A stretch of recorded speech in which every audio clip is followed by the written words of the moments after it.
Welcome to this session of the Ancestral Healing Summit. I'm Lisa Bonnice, your host, and my guest for this session is Don Oscar Miro-Quesada. Our topic for today is Befriending Our Ancient Present, Shamanic Wisdom on Adopting Ancestors for Healing and Spiritual Evolution. Don Oscar Miro-Quesada is a respected Kamasca curandero and Altamasiac adept from Peru. He's the founder of the Heart of the Healer and the originator of Pachacuti, Mesa tradition cross-cultural shamanism, an internationally acclaimed shamanic teacher and healer, earth-honoring ceremonialist, and author. Don Oscar's ceremonial work and shamanic apprenticeship program have been featured on Sounds True, CNN, Univision, A&E, Discovery Channel, and the History Channel's Ancient Aliens, and he's made time for us today. Don Oscar, thank you so much for joining us. Welcome. It's an honor, as usual, my good sister Lisa, and sacred salutations, cherished Gaian beauty walkers that have shown up for this summit. Your presence alone is a very important gift of healing light and direction for our 7 generations and beyond. So once again, I'm honored to serve the greater good of all of our teachers that are gathered for this summit. Thank you, Lisa. And thank you. Your presence is just so, you've got such a groovy vibe. You're so laid back. I love spending time with you, and I love tapping your brain because you've got such a fascinating global perspective. So let's start out. Let me ask, what spirit helpers and guardians are known to the Andean mystical tradition? Well, in shamanism in general, and especially in the Andean mystical traditions, and the Kamasca and Pacocuna lineage that I am privileged to be a sanctioned wisdom transmitter of, we consider everything an ancestor, not just our biological or genealogical ancestry, but the relationship we have with everything from starlight to stones and plants and animals and various unseen denizens from our shamanic multiverse that show up in our dream time or in our vision as we walk this earth in good way. So everything is our family, everything is our community of spirit helpers. And that said, there are some specific old ones, benevolent old ones, that we work with that in our sacred ceremonial spaces.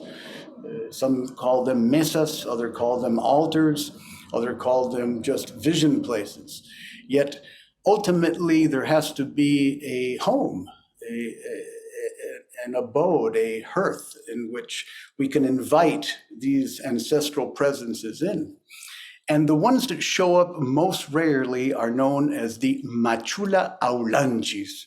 And the Machula Aulanchis, or the Machucuna, which are another type of these benevolent old ones, are usually historical figures, not necessarily those that are part of your own bloodline as a healer, but those famous, noble culture heroes of the past, such as the great Inca Pachacutec or Huáscar, or some of the more benevolent and less historically acclaimed figures that are the keepers of ayus, of communities throughout the Andes. In my case, it would be my 2 teachers, Don Celso Rojas Palomino, from the community of Salas up in the northern coast of Peru, and Don Benito Corihuaman Vargas from the community of Huasal in the southeastern highland area outside of Cusco. Both of these elders are Machula Aulanchis. They are benevolent old ones, that there are specific rituals to evoke their own presence within oneself and invoke their appearance, their visitation within the healing ground that one has created. Therefore, those ancestors are, in a sense, servants. They are emissaries of one's own selfless dedication to teaching love by the way we live. For in the Andean shamanic tradition, it's all about munai, all about the embodiment of compassive feeling. We have a saying, right action born of compassionate spiritual wisdom unites. So in that sense, the Machula Aulanchis are a primary ancestral influence in the practice of Peruvian shamanism, at least in the way that I have learned it. Okay, interesting. I'm learning something new here. So pardon me if I ask somewhat dense questions. When you're working with them, what is the process? Are they loving guides, or do they ask for deep respect? How do you interact? Well, they are one of 5 primary spirit allies in the Pachacuti Mesa tradition and in the Camasca and Alto Misayok lineage of Peru. We have the other ancestral spirits, aside from the benevolent old ones, which I think I should highlight, are the Tiracuna, which are beings that inhabit ancient rock outcroppings, and they are in charge of making sure that the Ayu, or the spiritual community of that region, performs their propitiatory rituals, their feedings, their mihushankus, their reverent expressions of relationship with the natural world and with the ancient spirit helpers known to the Inca and pre-Inca peoples. The Tiracuna, we consider them the watchers. So when you've walked into a forest, let's say, or you're on pilgrimage and you feel like you're all alone, but you feel like there's someone observing you, those are the Tiracuna. And if you do not do a propitiatory offering of coca quintus, or of a little libation of fermented corn beer known as chicha, or cornmeal, or other offerings that are within your own shamanic lineage, at least if you do not offer them to these rock outcroppings, the Tiracuna remind you to do so by feeding off your own life force. So in a way, if you feel lethargic or weakened or a little listless when you're on pilgrimage, it's because you haven't done the proper feedings to these beings, to these ancestral watchers that ensure that we adhere to the ritual requirements of being part of a shamanic community in the Andes, at least. Then we have the Aukis, which are like deep nature spirits, much like the fairy beings in Celtic tradition. And they inhabit very lush, fertile, marshy, moist areas. And their presence allows the flowering of beauty in the world. And they are also extremely important purveyors of what the crop situation will be when you tend to your fields. So anywhere that you work your fields, either to create edible products or medicinal products, you must do your offerings to the Aukis, or to the nature spirits as well. Then we have the Malkis, which are ancestor tree beings that connect heaven and earth. And these Malkis, which are basically the conduit between the Hanakpacha, the upper celestial realms, and the Ujupacha, the interior, deeper soul realms of humans. So by honoring a particular tree ancestor that has been in your regional area for millennia, some of them, and most of them for hundreds of years, you connect to that endless conduit of wisdom that has descended since time immemorial from the heavenly realms into the earth plane and into the soul, the individual soul of humankind. They like mineral products in terms of their nourishment, various forms of, especially magnetite. The Tirakuna, on the contrary, they enjoy animal products. The Malkis enjoy plant products. And then we come to the Machula Aulanchis, which enjoy human-made products, which are benevolent beings like bodhisattvas who at one time walked this earth in physical form, but are now departed, but remain available to call upon these ancestral healing wisdoms for those who are living today on earth. And the supreme expression of these ancestors are known as the Apu, the Apukuna, the mountain deities. And they reside within the center of the ceremonial ground, which we'll get into in a moment. Yet these mountain deities have witnessed the evolution of humankind and of the earth herself since its beginning. For many of these mountains that are still venerated by our peoples since way before the Spanish conquest, millennia ago, have been privy to everything that has happened. The great moments of destruction, the great moments of creation, and the great moments of equanimity and balance in which the earth was tilled and prepared for the emergence of a new way of living upon planet, the era of re-encounter, or the Taripaypacha. Now, these mountain beings are very important to do pilgrimage to, and that pilgrimage often involves some personal hardship and personal sacrifice. Yet ultimately, when you go up to a mountain and you commune with her ancestral wisdom, or his ancestral wisdom, you are visited by what is known as Siwartendi, the royal hummingbird, another very important ancestral spirit being in the Peruvian shamanic traditions, that brings her rainbow light and her sweet nectar to cross-pollinate you with all of the other life beings upon planet. So this is like the dance. This is the mythic playground of Peruvian shamanic consciousness that we engage when we do our ceremonial work. Mm-hmm.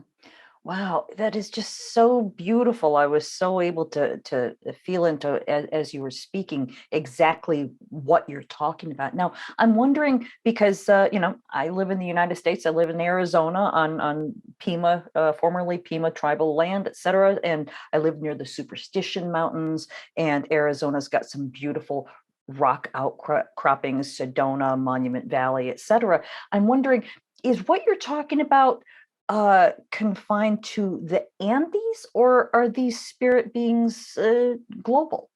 In my tradition of shamanic service, we understand that anything done with purity of motive and clarity of intention, and especially as a labor of love that comes from a place of selfless service without seeking what you're going to receive in return, will always be well received as medicine and as nourishment, as mihushanku, as a ritual feeding, no matter what tribal affiliation you're part of. If I walk upon the Pima ground where you live, and I've been in those areas myself, and I carry my coca quinto, and I carry my aja with me, and I carry my cornmeal with me, and with reverence to the ancestral spirits of that land, perform a Pachacuti Mesa ceremonial mastana, or arrangement and ordering of medicines on the ground with the ground cloth and the whole thing, and speak my prayers. They will be well received. The ancestor spirits, as far as we know in Peruvian shamanic ways, no matter what part of the world they originated in and what tribal or indigenous population considers them part and parcel of their own identity, their own ethos, is they're very open to being called upon and to participate again in good way for the well-being of their children, which is our human two-leggeds, right?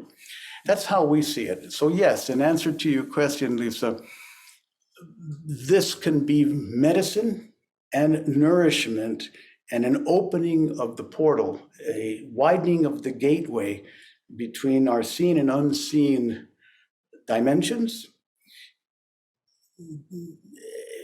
available to any earnest practitioner of these shamanic arts. Yes, for sure. Okay, yeah. I just want to make sure that we're not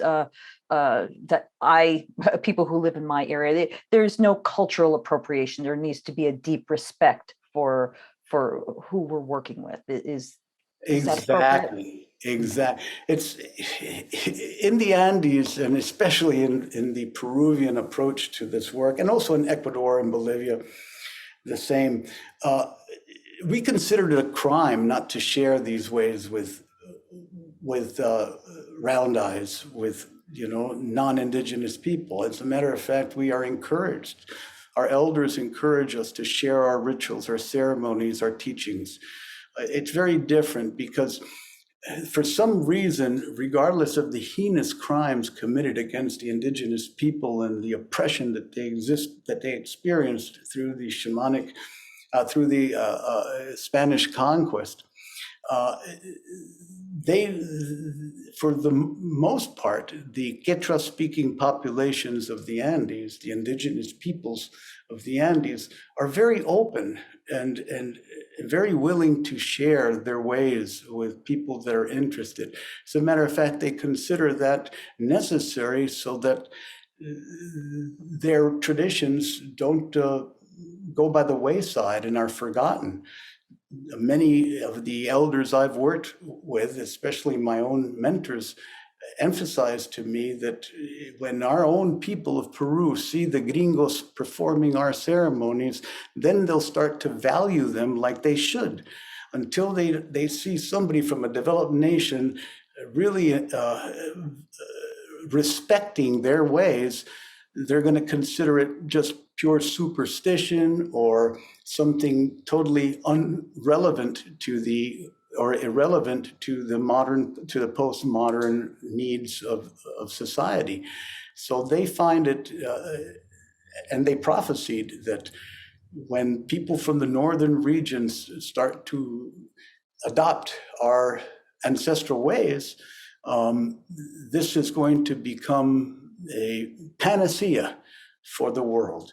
And lo and behold, if you look around, look at the amount of South American, Andean, Peruvian, Mexican, indigenous populations from the Amerindian peoples that are being adopted by non-indigenous peoples in good way, without needing to be appropriation of cultural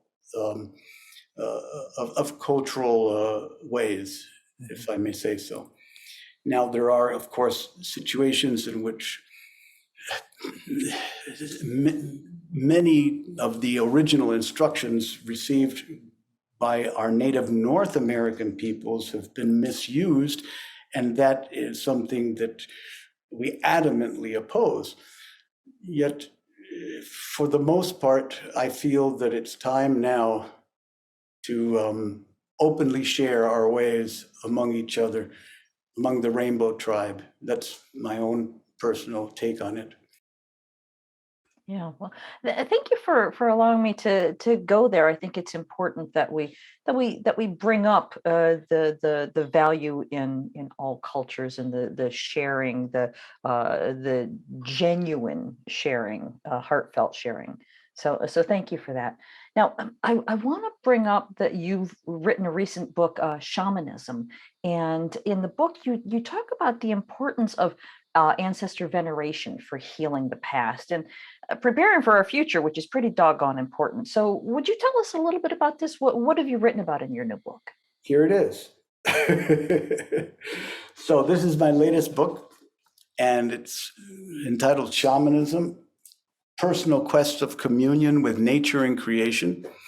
And it also includes 25 riveting stories by other individuals, some of which have studied with me, some that I have never met, that have, through shamanic means, encountered powerful ancestral spirits that have, in a very beneficent manner, transformed their lives and strengthened their dedication to being earth stewards.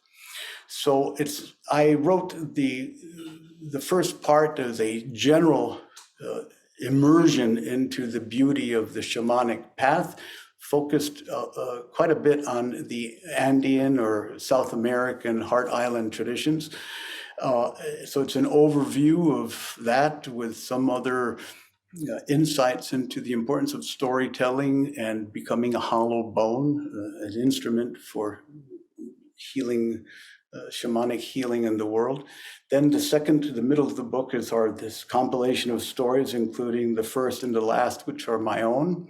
And then the last part of the book is replete of soul deepening practices, ceremonial arts that the reader can adopt in their own life, and some final words regarding the importance, like you said, of ancestor veneration and how that draws from the past to allow a future that is going to be a mirror and in sympathetic magic with the ways that our original peoples did walk this planet in beauty in the past.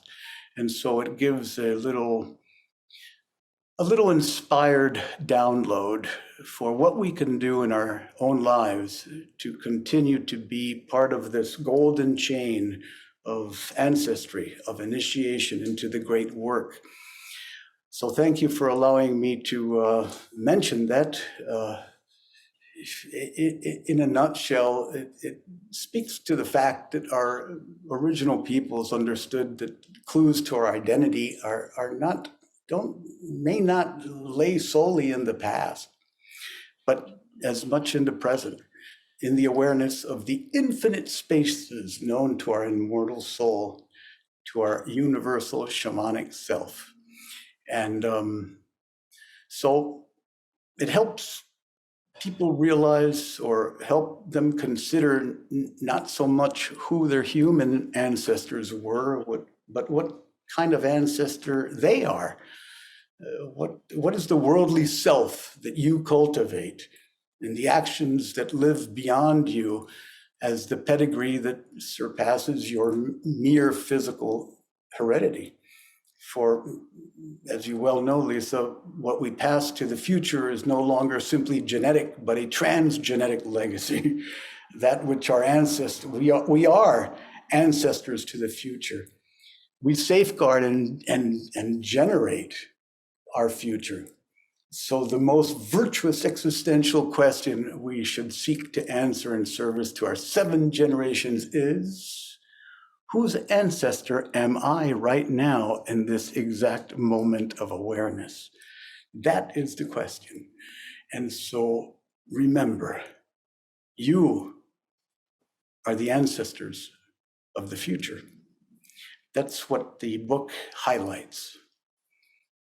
Yeah, wonderful. Thank you for that. Now, I'm the various people that I'm talking to in this summit, many people are sort of agreeing that we're at a turning point in human evolution, et cetera, where so many people are sort of just waking up to the idea of ancestral healing, that this is our work that we specifically came here to do. Other people have other work. This is our work, and this is the time. Are you seeing a similar thing in your work? Oh, conclusively, yes, of course. That is why I'm encouraging people, if they do not have a connection to their ancestral genealogy, to feel free to adopt an ancestor. Adopting ancestral spirit helpers and engaging their wisdom to heal your own existential past is the most effective way of getting right with the universe. And by that I mean, we've all deviated from the path. We have all made mistakes. We have all not been as loving and compassionate as we could have been based on what we were born to be. And the way that we can learn to restore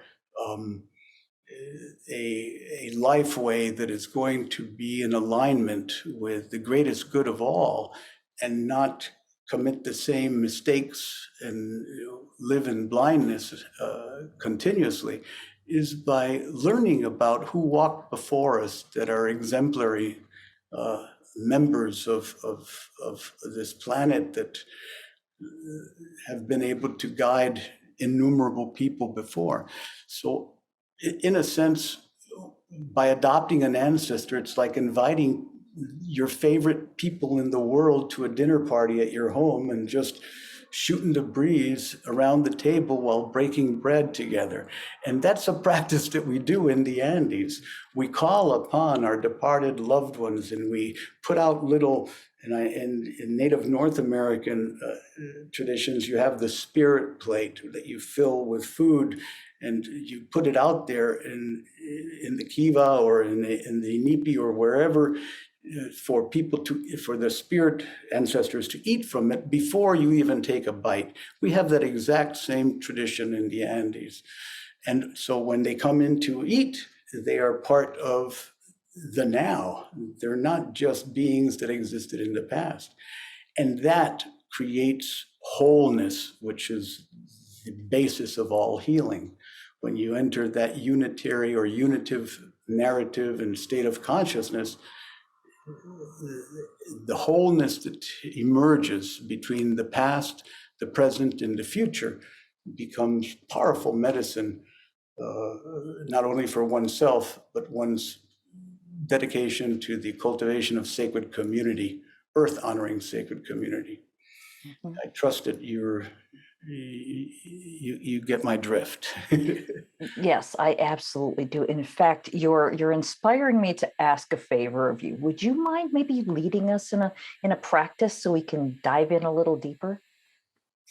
Certainly, I'd love to. As a matter of fact, I have a little, just so happens, I have a little something I would like to guide us through.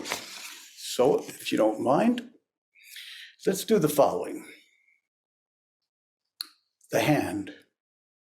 I'd like you all to raise your right hand, please. And notice these 5 fingers. Your left hand, open your palm and allow it to remain open to the heavens at around chest height. So in this way.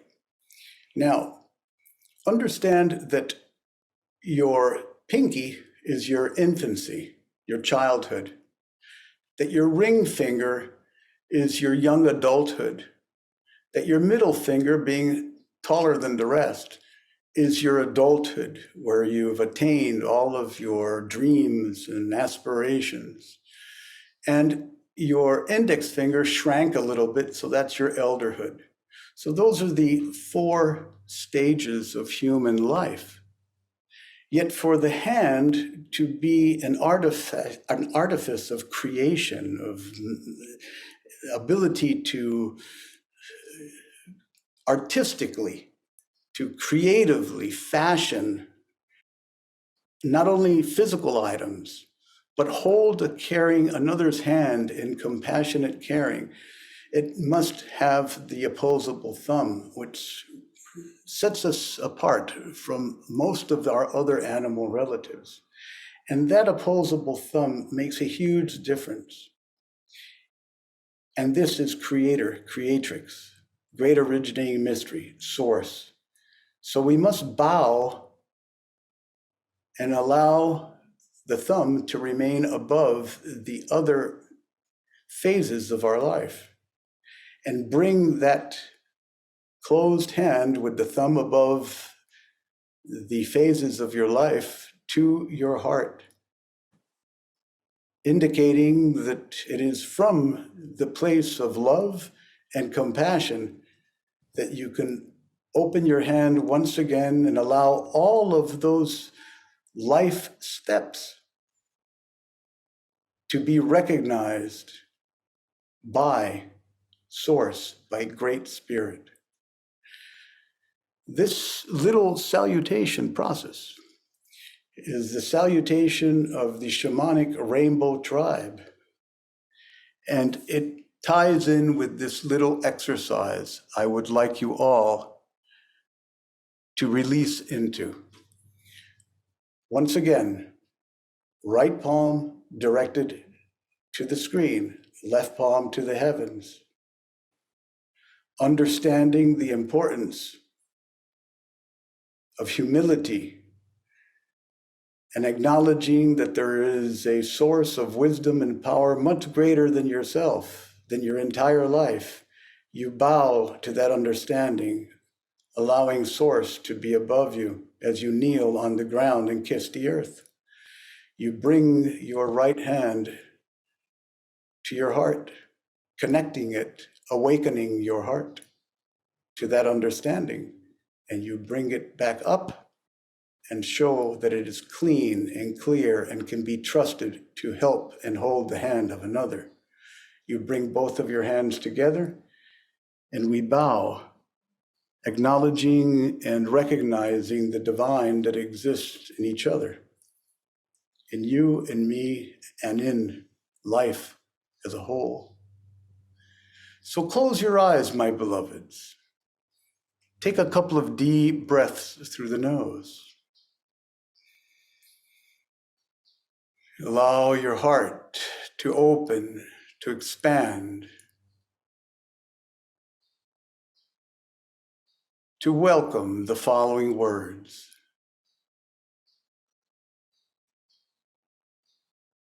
The first impulse is to look into our human past, searching for a direct line to the famous, the spectacular, and the noble, wanting to claim a pedigree of accomplishment or beauty or power.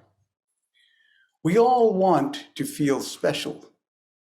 We want to know where we come from. But far beyond our human ancestry, we already have a direct line to a spectacular ancestry, one with a magnificent pedigree. It has the specialness of an incredible story, one of feats and adventures way beyond quests and rescues and the slaying of dragons. It has riveting tales of crises and creativity and harrowing escapes, and all human beings share it. Feats such as the invention of photosynthesis by unicellular organisms who learn to snare photons from the sun as food. Plants burst out across Earth and changed everything. With each meal and contemplation of a flower, I can remember those ancestors. You can remember those ancestors.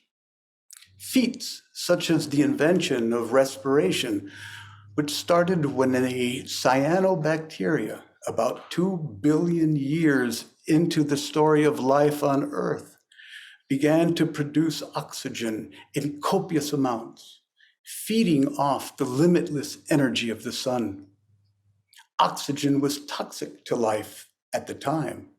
Nevertheless, one of our bacterial ancestors evolved into the mitochondria, which processes oxygen in the cells.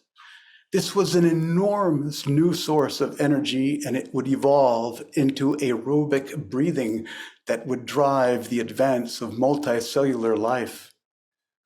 With each drew of breath into my lungs, I can remember those ancestors. With each breath you take, you can remember those ancestors. Feats like the human hand, a marvel that can shape and nurture as well as destroy.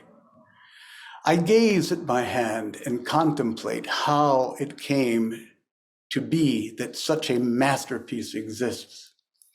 This hand can cultivate the future by sowing native plants in my little plot of earth that will sustain pollinators and a host of other life. The same hand can move words onto the page that might live beyond the limits of a lifetime. This hand can hold another's in comfort and solidarity in life or companionship in death. When our ancestors stood on two legs, the hand was freed to become more than a means of locomotion. It could grasp, gesture, communicate, create, and feel the world in ways that would evolve into speech and supercharge human evolution. And feats like the furnace of stars that forged the elements, that went supernova and sallied forth into blood and bone, flesh, and eventually organized into mind and consciousness. Those stars burn brightly in our consciousness, for those very stars became the early churning planet Earth and the seas, the rock, the atmosphere. Then the rudimentary consciousness that gave and grew into a species that is the universe reflecting on its very existence, yourself, capital S. This is our amazing pedigree, a lineage to the stars themselves, also our ancestors. This is what we mean by being shining ones, my beloveds. Exhale all the air from your lungs. Hold on the exhalation. Gently open your eyes. Direct both of your hands to the screen. Take a deep breath through the nose, scooping up this transmission, placing your left hand over your right shoulder, right hand over your left shoulder. Retain your breath. Hold. And on the count of 3, gently exhale through the nose, anchoring the breath in your heart, and finally into your koshko, your navel. 1, 2, 3. Gently exhale, hold in the heart, and continue exhaling, anchoring fully into your navel, your sacred center, your hara, your dantian. Very good. Thank you all for allowing this offering of loving vision and realization that we have more than just our human ancestors that we can draw upon to heal the past and prepare ourselves for the future. Thank you, Lisa. Thank you. That was beautiful. Really, thank you. I'm going to be feeling that for a while. It's reverberating. Thank you. So, well, let me ask for people who are finding your work fascinating as I am, what do you recommend as, I guess, a further apprenticeship into these teachings? Well, further apprenticeship into these teachings begins with going outdoors. If possibly, if it's not too cold wherever you live, to walk barefoot and feel our mother's heartbeat pulsing into the soles of your feet and being received by the soul within your own being, known as Nuna.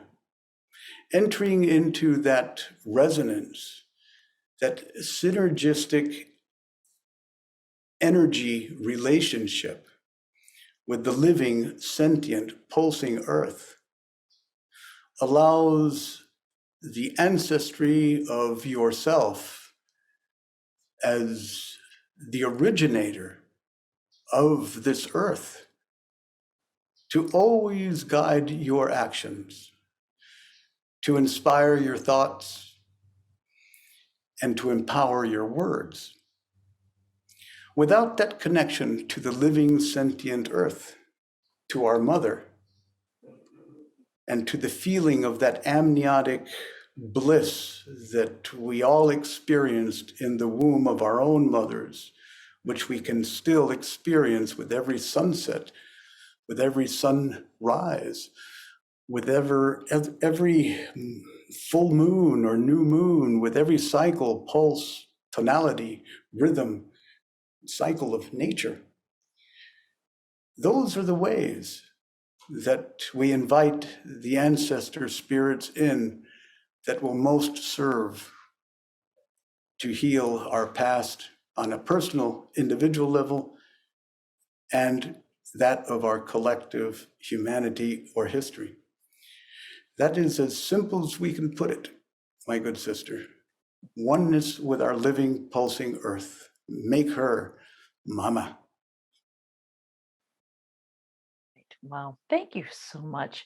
I want to make sure that people know how to get a hold of you. Your website is theheartofthehealer.org. Once again, the heartofthehealer.org. And I assume this is where they can find your new book and to connect with you. Is that accurate? It is accurate. And also, just if you go to Amazon.com or your favorite bookseller and just look Shamanism, Oscar Miro-Quesada, if you are kind enough, if you're so moved to drop a little review in this algorithm-laden, dominant, postmodern culture we live in, it's important to be able to further disseminate these teachings on planet. Your review would be very much appreciated. And if you're interested in some more concrete practices, shamanic practices, to engage in that wholeness with our living earth, they are in the book as well. So thank you, Lisa, for allowing me the space to offer these medicines to our beautiful people online. Well, thank you for being with us today, Don Oscar. I just, as I said earlier, I just so enjoy your presence that even if we didn't talk about anything, it's just so groovy being in your space. Thank you for being with us today. It's mutual, my good sister. Thank you so much again. All right. I want to remind everyone that I've been talking with Don Oscar Miro-Quesada, and I want to thank you for joining us. I hope you enjoyed this conversation at the Ancestral Healing Summit.